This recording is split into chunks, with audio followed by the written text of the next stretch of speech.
So good evening. I would like to welcome everybody to this evening's Stavros Niarchos Foundation Brain Lecture Series, the Insight Lectures. My name is Tom Jessel. I'm one of the co-directors of the Mortimer Zuckerman Mind-Brain Behavior Institute, and on behalf of my co-directors and many other faculty, I'd like to welcome you on behalf of the Institute as well as the university.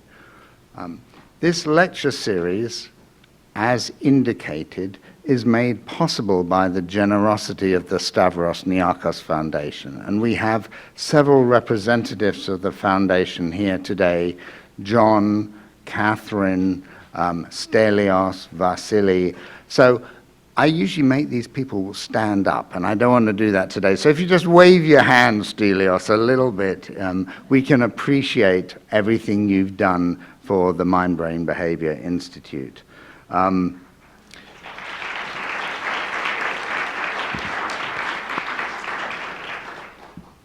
In addition to this lecture series, the Foundation's generosity extends to the teacher-scholar program. And usually there are teacher-scholars infiltrated into the audience. So if there are any here tonight, wave your hands. Similarly, yeah, we have a few teacher-scholars. The idea here is to embolden teaching in many different ways, to introduce them to different ways of thinking about teaching, and maybe even convey a little neuroscience in the process. So we appreciate the Foundation both for sponsoring this lecture series and for the Teacher Scholars program.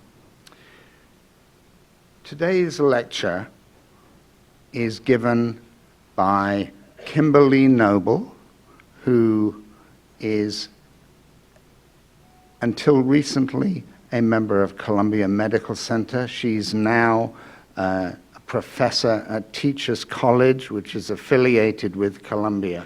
And I just want to introduce her by pointing out that when most people enter the field of neural science, it's not really to study worms or flies or mice. The intent is to understand the human condition. But only very brave few choose to finesse the model organisms that drive the field and move straight to human behavior. And an even rarer few choose to add to the question of neuroscience a social agenda. And Kimberly is one of those people who's taken on both challenges. She's received her undergraduate, graduate, and medical degrees at UPenn. She's a practicing pediatrician. She's an every woman in this general sense. She studies socioeconomic disparities in children's neural cognitive development. And that's a fancy way of saying, she's probing the question of whether your economic early environment commits you to particular cognitive capacities. No question can be more relevant to today's society than that. The questions of poverty. What do you do about it? How do you understand the elemental nature of poverty? Is this a financial constraint? Is this socioeconomic aspect manifest as a language? There are so many questions that Kimberly is addressing. And of course, the intent here is not simply to probe, but to intervene. That is, to do something about the disparities that emerge through economical deprivation. And so in her lecture tonight, I think she will introduce us to the big problems. She will provide answers in part. She will express an agenda of action that she herself, through granting agencies is taking to do something about this. So it's a real privilege. She puts the rest of neuroscience to shame, in a sense, by the directness of her activities. So it's a pleasure to have you here, Kimberly, and to introduce the lecture, which is Socioeconomic Disparities, Children and Brain Development.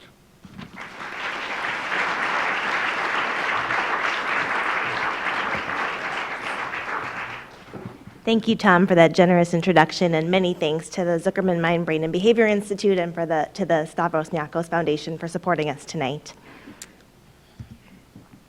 So the human brain has been termed the most complex 3 pounds in the universe.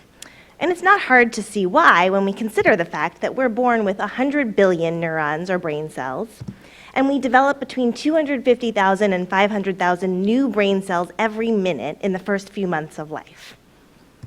But it turns out that it's not just the number of brain cells, but the connections between brain cells that's truly extraordinary. So we're actually born with most of our neurons in place, and it's really the connections between cells that constitutes most of early brain growth.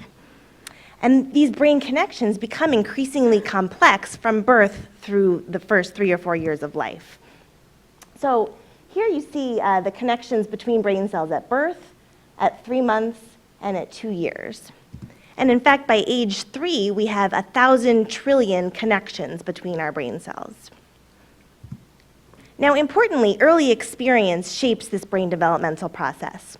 So you may have heard of the use it or lose it phenomenon, whereby connections between brain cells that are used frequently strengthen, whereas those that are not are dropped or pruned. And it turns out that the brain is most plastic or able to make these new connections early in childhood in the first 3 or 4 years. Now, of course, children's experience varies dramatically as a function of their family's social and economic circumstances. And so we can use socioeconomic circumstance as a lens through which to study brain development. So a little bit of background. What is poverty?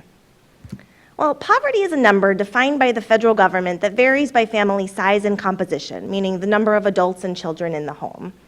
Interestingly, though, it doesn't vary geographically. So that means that a family of 4 here in New York City has the same poverty line set for them as a family in, say, South Dakota, even though, of course, the cost of living in those 2 places is very different. Now, does anyone want to throw out a guess of what the current poverty line is for a family with 2 adults and 2 children? Someone has been reading. So right around $24,000. Nice job. So although many of us might struggle to imagine what it would be like to raise a family of 4 here in New York on $24,000, poverty is nonetheless incredibly prevalent, currently affecting more than 16 million children, or over 1 in 5 children here in the US. And of course, as we all know, growing up in poverty puts children at risk for a host of negative physical health, mental health, and achievement outcomes. Now, it's important to realize that socioeconomic status, or SES, as I'll be talking about in today's talk, is more than just poverty. So I just told you that poverty is strictly based on family income, whereas SES is typically thought to comprise income as well as parents' educational attainment, occupational prestige, and subjective social status, or sort of where one sees oneself on the social hierarchy.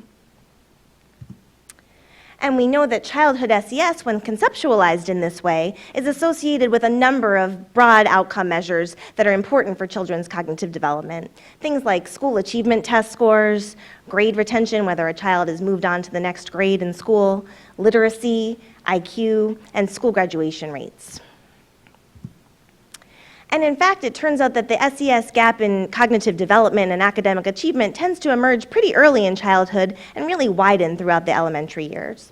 So these are data from the British cohort study of 1970, which followed tens of thousands of children in the UK from about age 2 to about age 10. Now, at each age, they administered a battery of neuropsychological tests similar to an IQ test. Of course, when you're administering a set of tests to a 2-year-old, it's going to be a very different set of tests than those you would administer to a 10-year-old. So to account for that, on the y-axis here, we have cognitive performance in percentile, meaning a child's relative performance relative to other children of the same age. So with that in mind, I first want to draw your attention to children who started out performing at the 90th percentile at age 2, so better than 90% of other 2-year-olds in terms of cognitive performance, and who happen to come from socioeconomically advantaged homes. So perhaps unsurprisingly, those high SES, high early scoring children tended to perform above average throughout the course of childhood. Okay. Next, I want to draw your attention to children who started out at the 10th percentile, so performing below 90% of other 2-year-olds, who happen to come from socioeconomically disadvantaged homes. Now, unfortunately, though perhaps not surprisingly, those low SES, low early scoring children tended to perform below average throughout the course of childhood. What's a little bit more surprising is what happens when we consider what we might term the crossover groups. So first, I want to draw your attention to children who also started out at the 10th percentile, near the bottom of the distribution, but who happen to come from socioeconomically advantaged homes.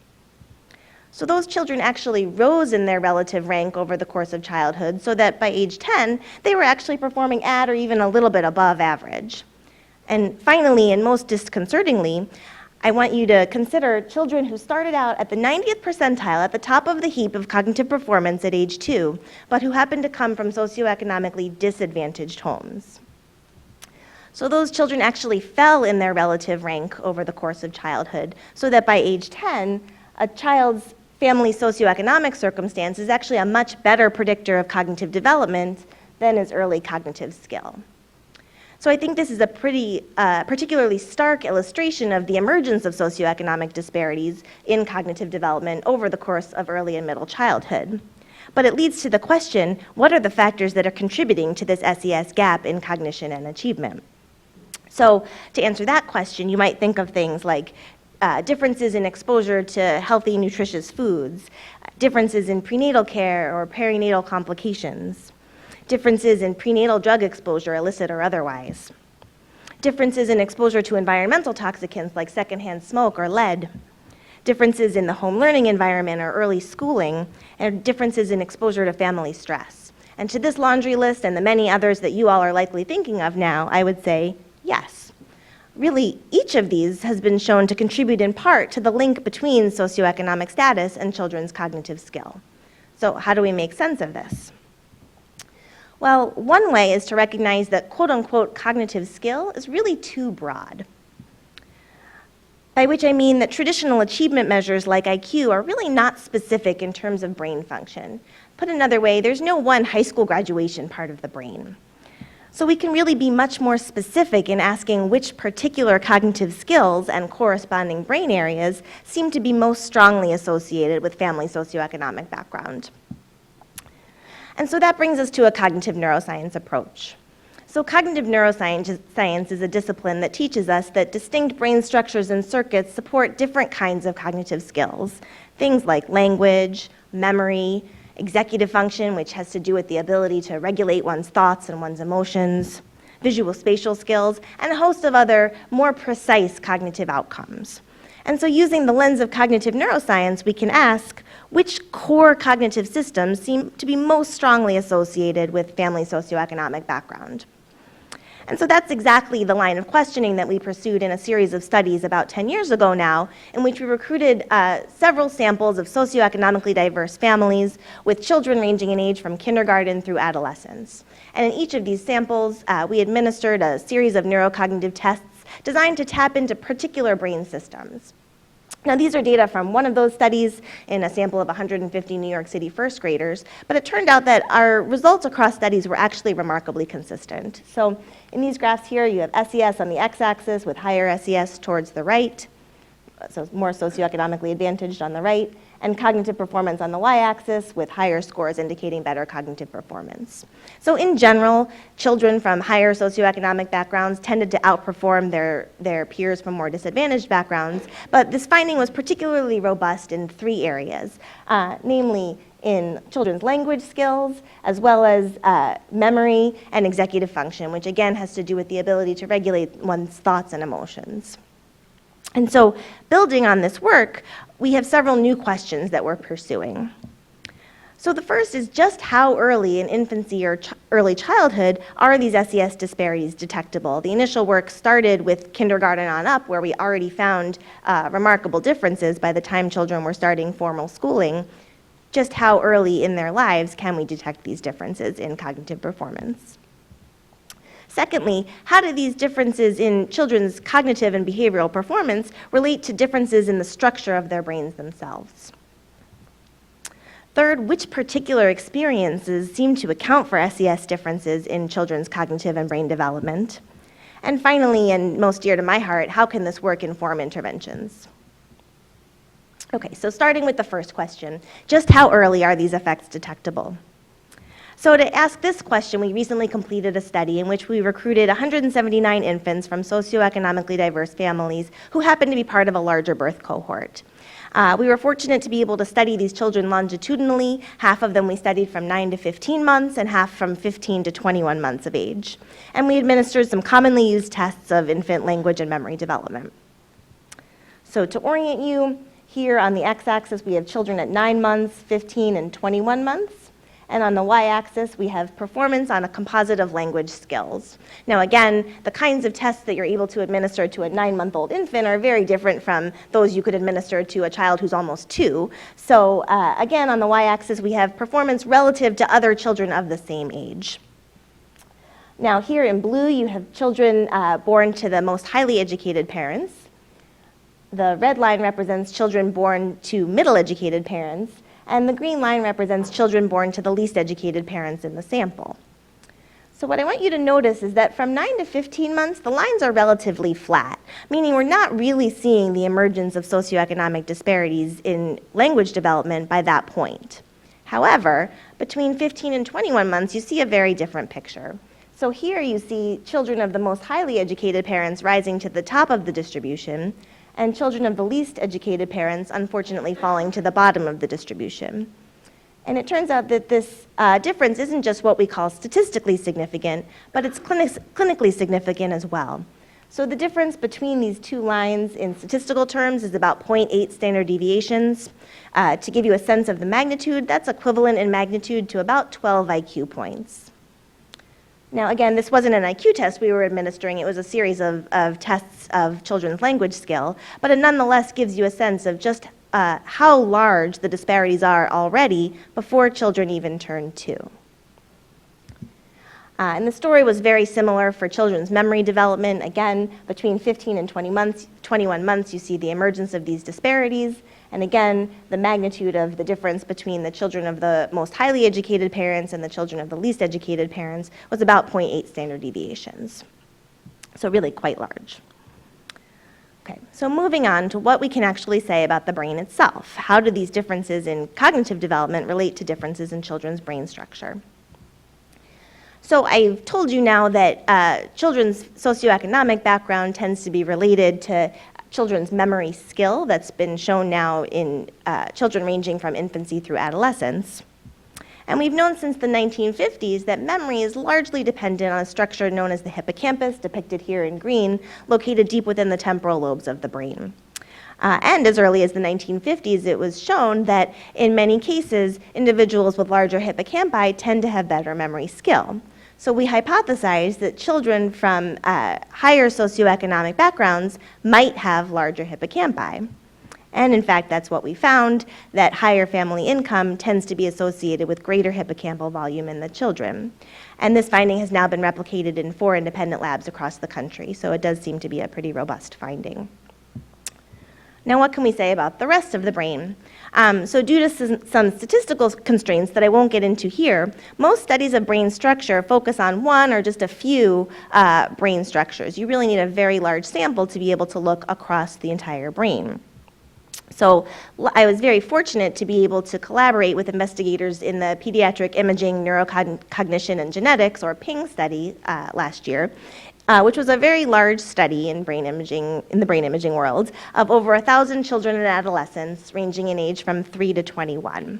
And fortuitously for our questions, it was a very diverse sample. So they were recruited from 10 sites across the US, and the span of parental educational attainment was quite large, with some parents who had less than a high school education, others who had a graduate degree. And the income span was also rather large, with some families living below the poverty line and others living many times above it. So because of the very large sample, we were able to ask the question of how family socioeconomic circumstances relate to brain structure across the entire brain. And importantly, this study controlled for genetically defined race, meaning that any findings linking family socioeconomic background to children's brain structure was independent of genetic race. So again, we found that higher family income was associated with larger brain structure, in this case, larger cortical surface area, or the nooks and crannies on the surface of the brain that are responsible for most of the cognitive heavy lifting that we do. So here, these brain maps show the areas of the brain where that relationship held, where at any one point, higher family income was associated with larger brain size. So you can see that in general, it held true across most of the brain surface. But what I want to point out to you was that there were some areas where this relationship was stronger than others. So the areas in yellow represent areas where this relationship was particularly strong. So here on the side of the brain, you see areas that largely support language development.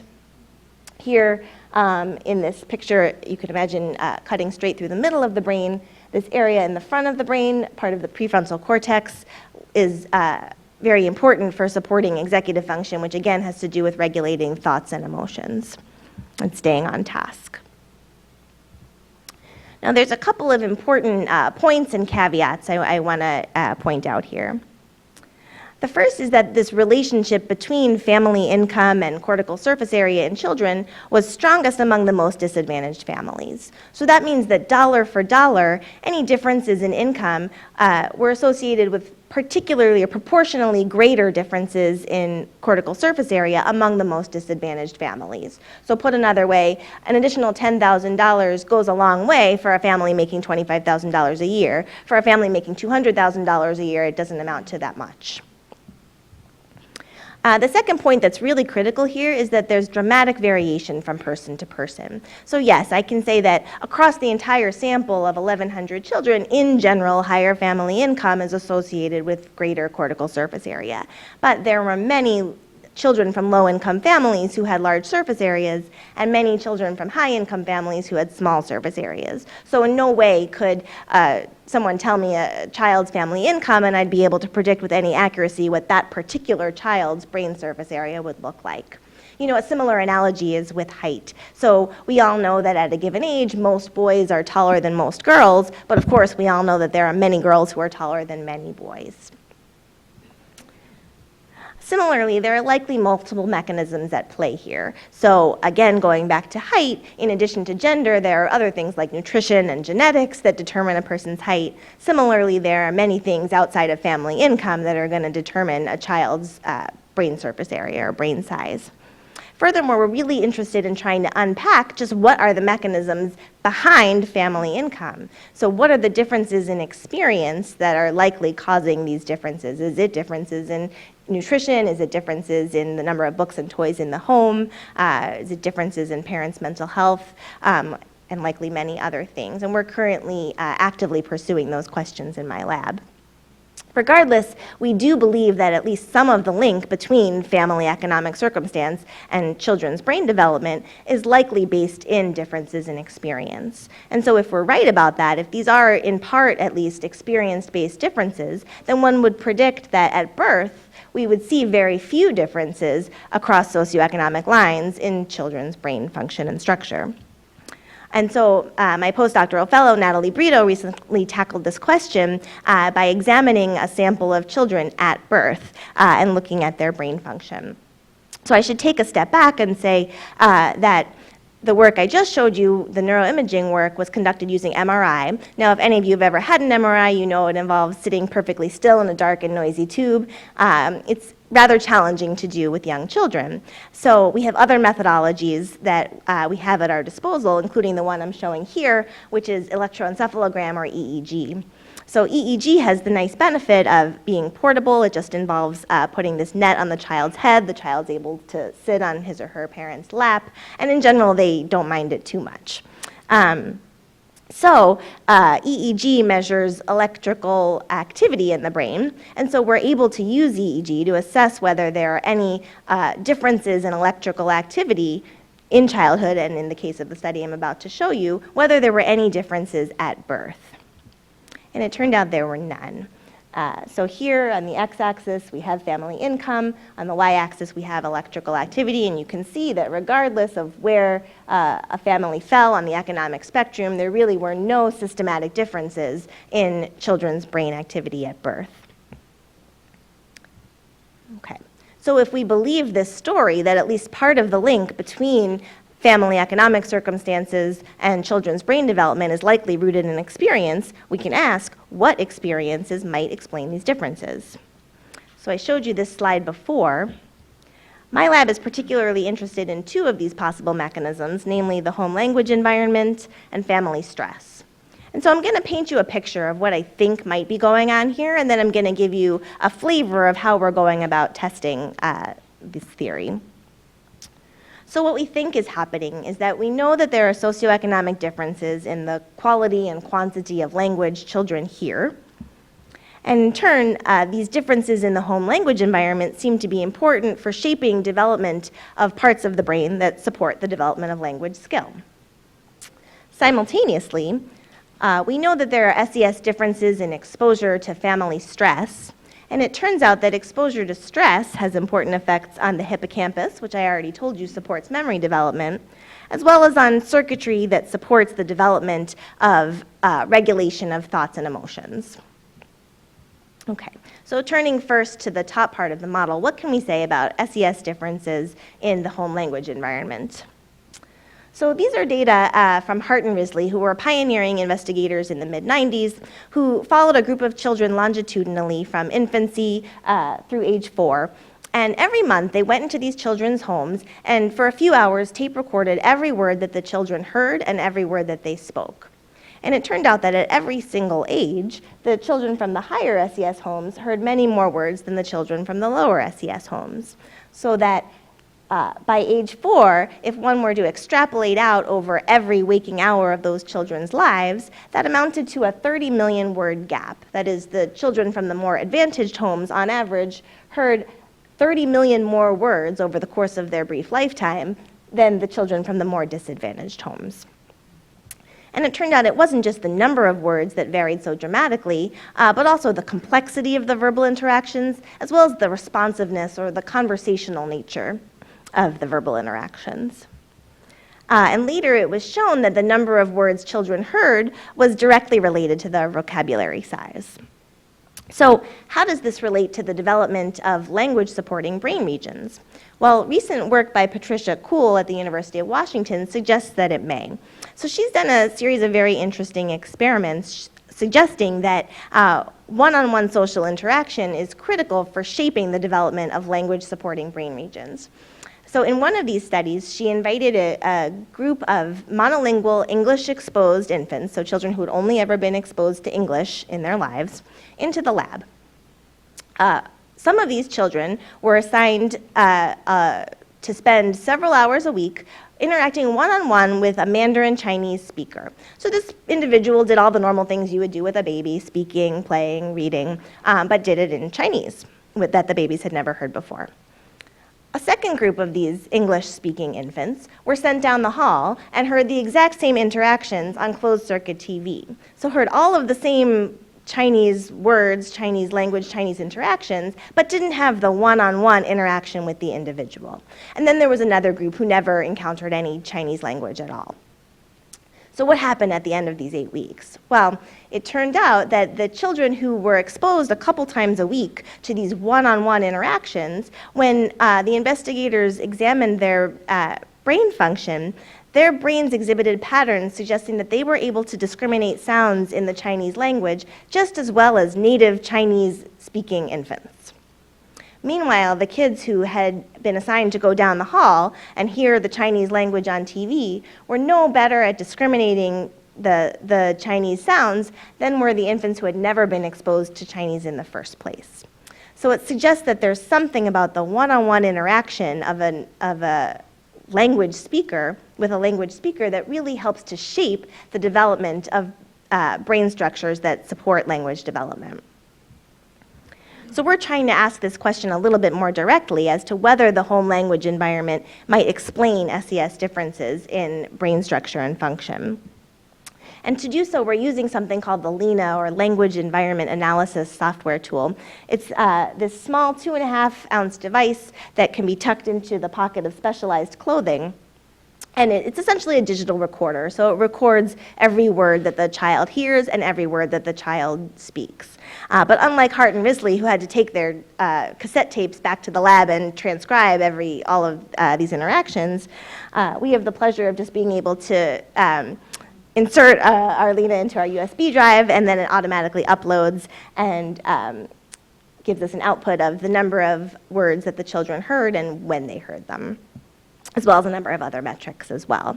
So using this tool, we're hoping to really provide more evidence as to whether differences in the home language environment might help to explain socioeconomic disparities in structure and function of brain regions that support language. Okay, so I hope that gives you a flavor of what we're trying to do.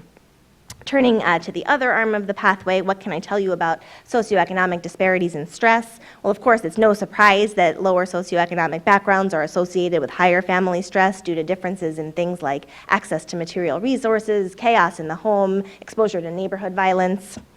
And it turns out that when families are exposed to high levels of stress, their family relationships tend to be characterized by conflict or emotional withdrawal rather than with the loving, warm, and nurturing relationships that we know are so important for children's development. And this does take a toll on the developing body and mind. So a number of reports now have suggested that disadvantaged children may have altered levels of stress hormones. And it turns out that there are several regions of the brain that are particularly sensitive to the level of stress hormones.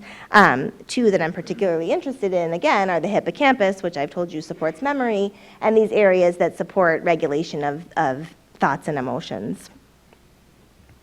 So to get to this question of whether chronic stress exposure might explain SES differences in brain structure and function, we are collecting stress hormone, or cortisol, non-invasively from the hair of parents and children who come into our lab. So it turns out that stress hormone is secreted continuously into hair. It's a non-invasive way to get at that measure, and we can really ask whether this biological index of stress might be explaining the known socioeconomic differences in brain structure and function. So again, I wanted to give you a flavor of the kinds of questions that we're pursuing in my lab, but I did that fairly quickly because I really wanted to focus on the next part of the talk, which is namely that if we're right that socioeconomic differences lead to differences in experience, which in turn shape brain and behavior, then we can ask the question, if this experience is so important, can our work inform interventions? And furthermore, what's the right level at which to intervene? So one could imagine intervening at what I'm calling the most proximal level, at the level of children's cognition itself, or the level of educational interventions. So without question, this represents the most common form of intervention aimed at addressing socioeconomic disparities in achievement. And while I would be the last person to ever deny the critical importance of quality early childhood education, if we're waiting until children start school formally at age 4 or 5, we are likely waiting too late. I already told you that by age 2, we're already seeing remarkable differences as a function of family socioeconomic background in children's cognitive development. So again, early quality preschool is critical, but it's not enough. So what about acting a bit earlier by changing families' experience through, for example, parenting interventions? So clearly there are a host of parenting interventions, many of which tend to be quite effective. But on the one hand, it's one thing to bring several dozen women into your lab and teach them about the importance of talking frequently and richly to your children or giving them strategies to reduce stress in the home. It's quite another to scale this up to an intervention that's meaningful on a public health level.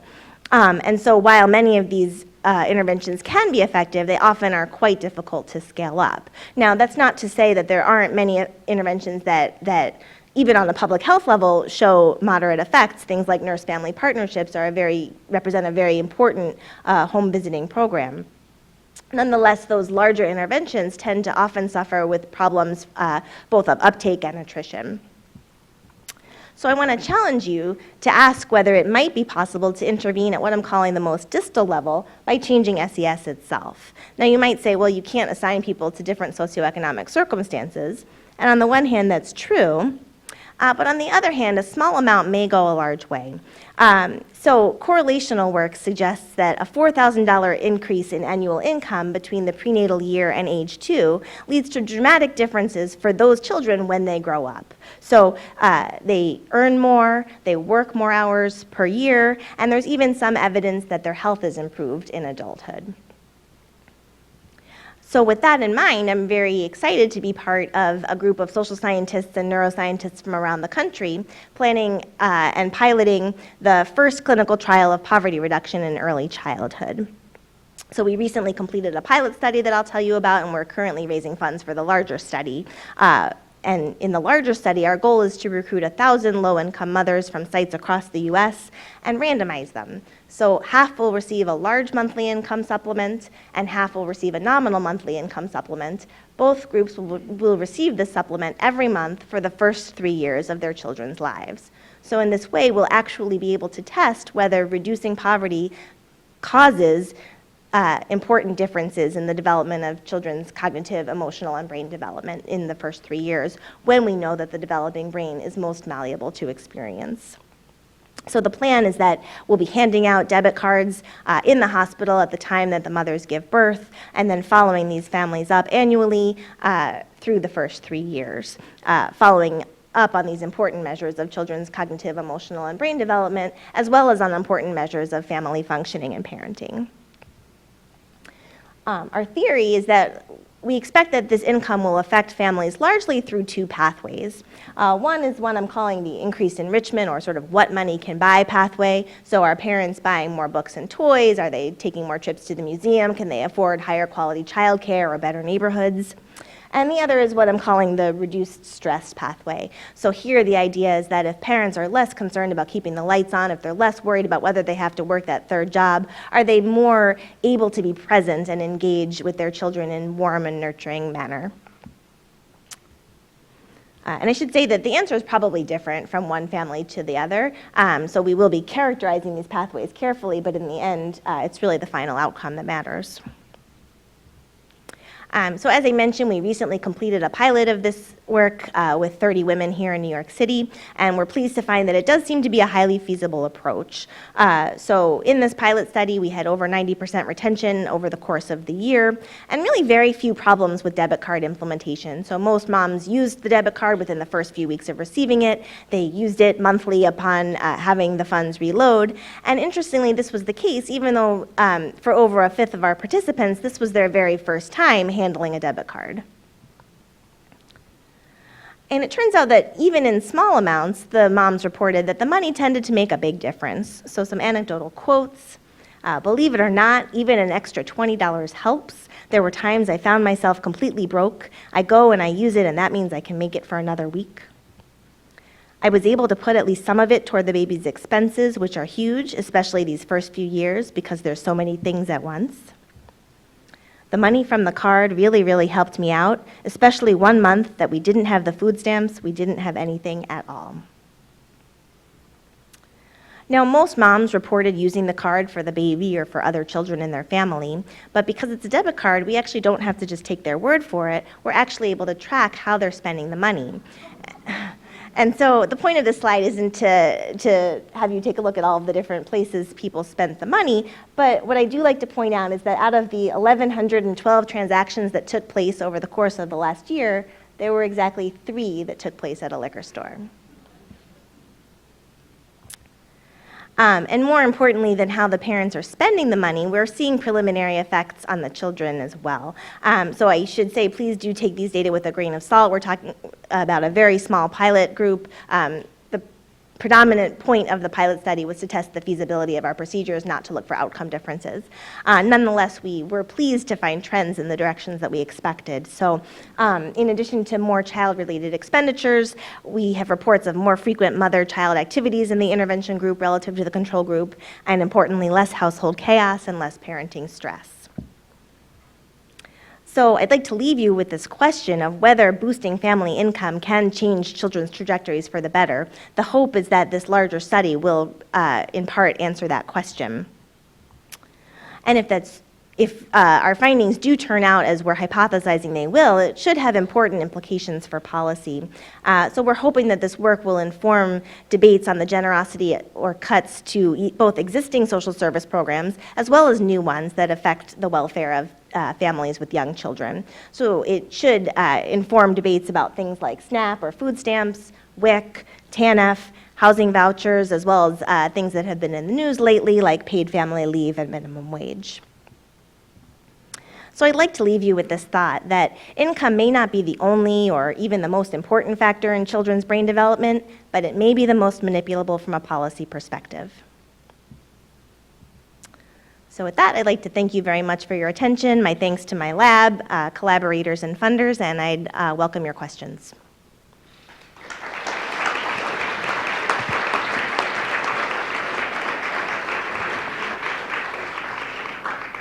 Kimberly has touched on brain development, economic status, and much, much more. There must be questions. I invite you to interrogate her on what you just heard. Yeah, and I should mention that since we are live casting this somewhere, if you have a question, please go up to the microphone and ask it from there.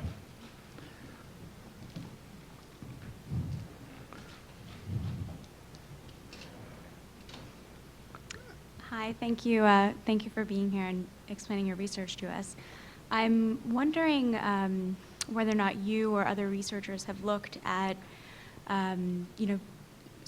children who at age 2 and have high cognitive performance based on the measures that have been taken.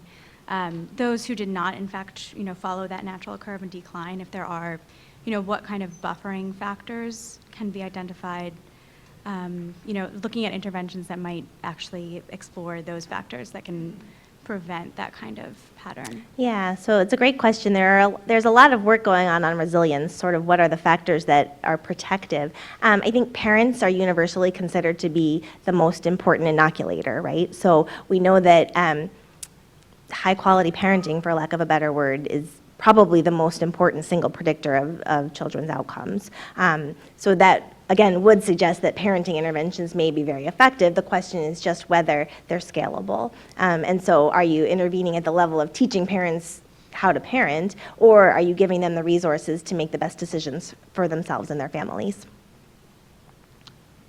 How have you ruled out the possibility that income is correlated with a parent's cognitive abilities that are passed on to the children? It's a great question. So in the correlational work, we haven't. So we're really resting on the shoulders of social scientist colleagues whose work over the years has suggested that at least some of these links are likely based in experience. But you're absolutely right. So the slides that I showed you that showed that there was a correlation between family income and children's brain size, we can't say with any certainty at all what the direction is there. However, with a randomized control trial, we can. So if we're actually experimentally reducing poverty in one group and not another, and then able to follow those children long term to see what effects there might be on children's brain development, then we have a much stronger scientific case. A second question, how can you rule out sort of the Hawthorne effect, when you're studying families under a microscope, that their performance will improve just because they're being studied? So they well might. I think it'd be a little challenging to know how that would translate into brain structure, but I suppose it could. But again, if you have a randomized control group or a control trial in which one group is getting a treatment and one group is getting a control, even if both groups exhibited the Hawthorne effect, we would still be able to identify whether there was an interventional effect as well.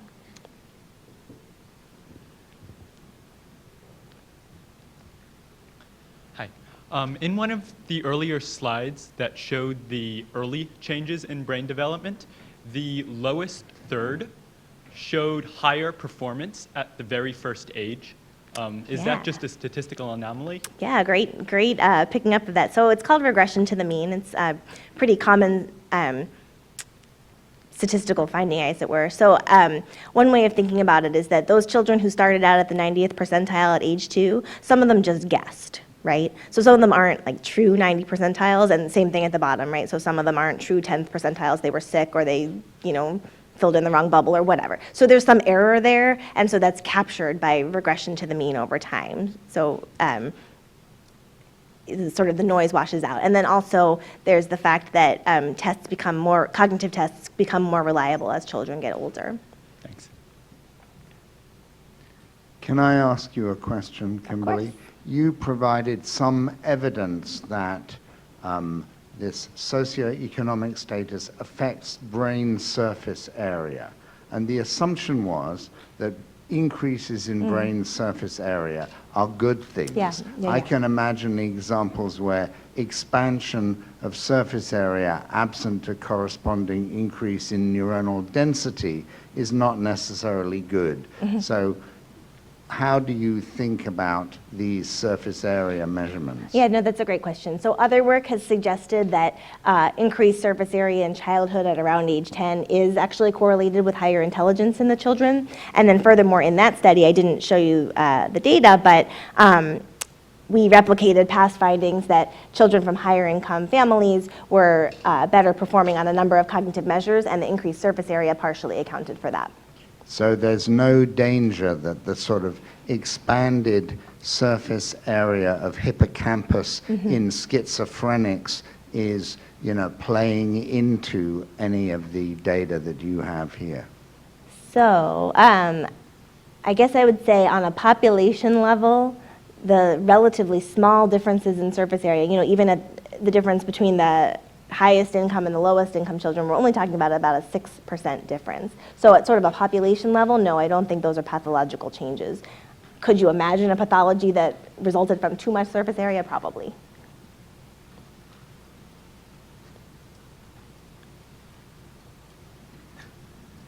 Hello. Hello. My name is Paul. I'm from Montclair State. Thanks for your email University yesterday. in New Jersey, yeah. I have a quick question.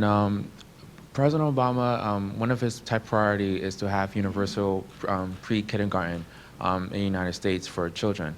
My question is, given your research and given the fact that pre-kindergarten, it can be expensive, especially for low-income parents, how necessary is pre-K, especially for low-income students, low-income parents who can't afford to send their children in terms of social development?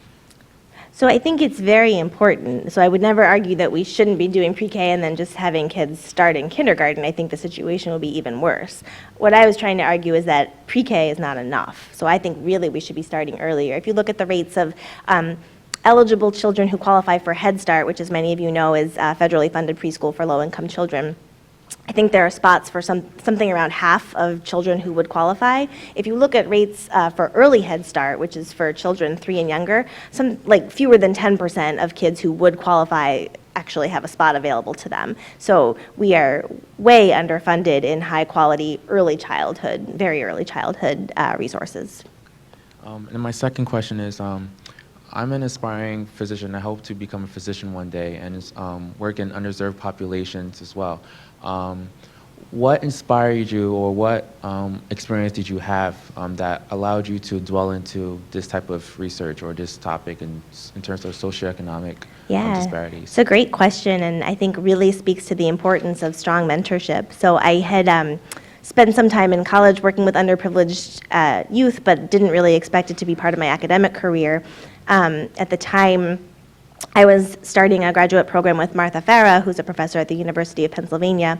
She had spent most of her career becoming quite famous looking at sort of basic aspects of visual cognition, but in her words was plumb sick of it and wanted to turn to real-world examples of cognitive neuroscience. So she asked if I'd be her first graduate student to look at links between poverty and brain development. And she was a tremendous mentor. Thank you so much. It was a pleasure being here. Thanks so much. Hello, thank you for your presentation. I have a question. Did the groups with the lower socioeconomic status, do they have areas of the brain that are somehow more developed or active than do the groups with higher socioeconomic status? You contrasted the reverse. Yeah, it's a great question. We haven't found that yet. My colleague Nim Tottenham in psychology at Columbia has tantalizing evidence suggesting that children raised in extreme adversity may have earlier development of certain brain systems that might actually be adaptive. So it's an ongoing question that we're interested in pursuing. I see. Thank you.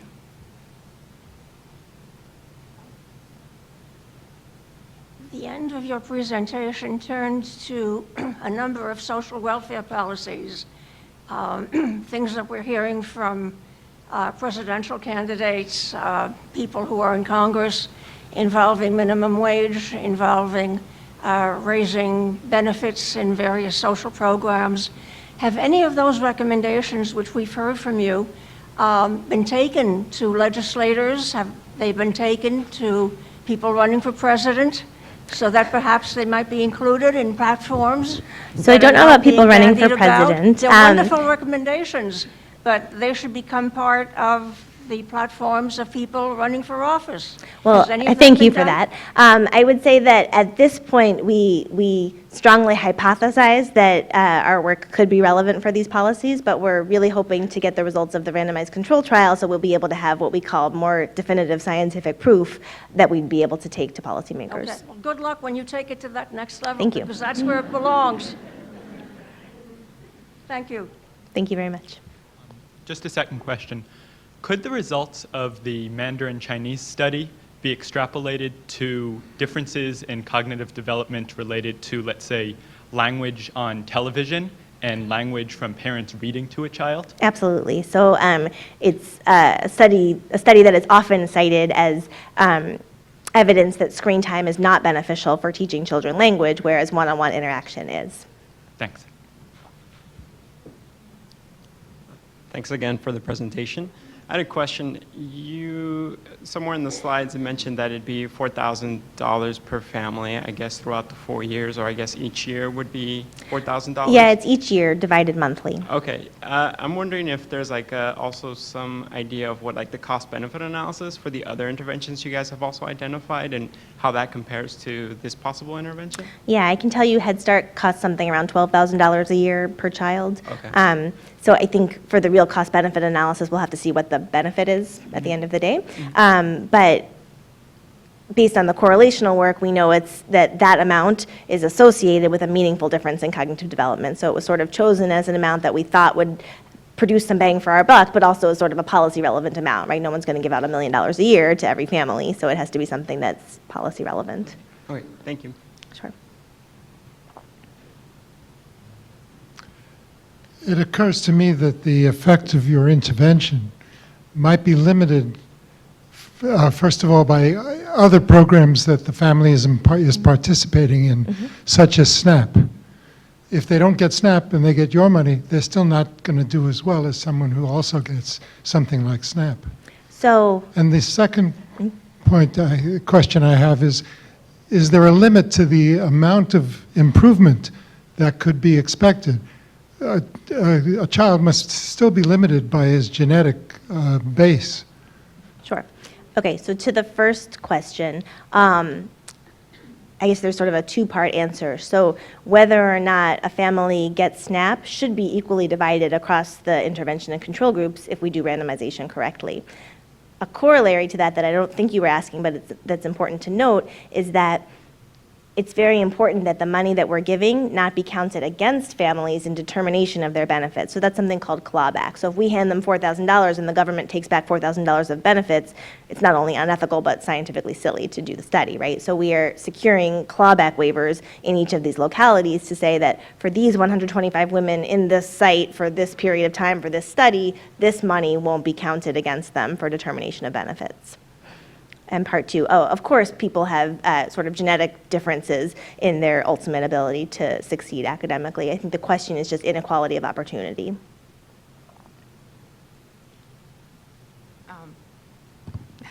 Thank you again also for the lecture. It was very interesting. I'm curious as to how long you're going to follow the families, just because I would be I think it would be interesting to find out what happens after the age of 2 if this continues. I mean, if the interventions that you've done from now, if they continue to affect them as they grow older.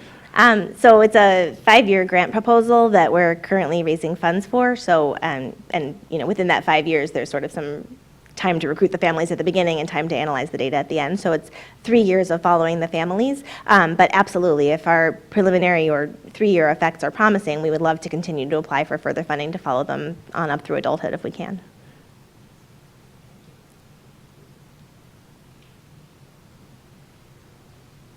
So if there are no more questions, I just want to thank Kimberly for a fantastic, captivating lecture. We're in your debt. Thank you. Metaphorically, perhaps even financially. I want to say 2 other features of this. One is that Teachers College is obviously a discriminating place to have lured Kimberly from Columbia Medical Center some few months ago to enliven the neuroscience and education program there.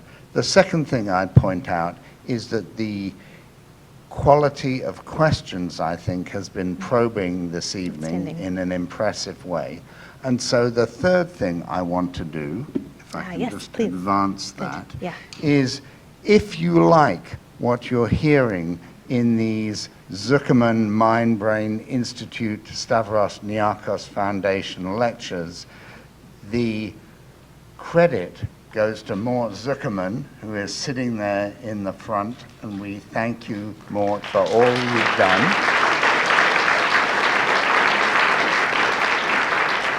And there are more good things in store. On April the 6th, Daphna Shahami from Psychology, a functional brain imager supreme, is going to give a talk in this lecture series, Learning from Experience, How Our Brains Remember the Past and Shape Our Future. That is an unmissable event for all of you, so try and turn up if you possibly can.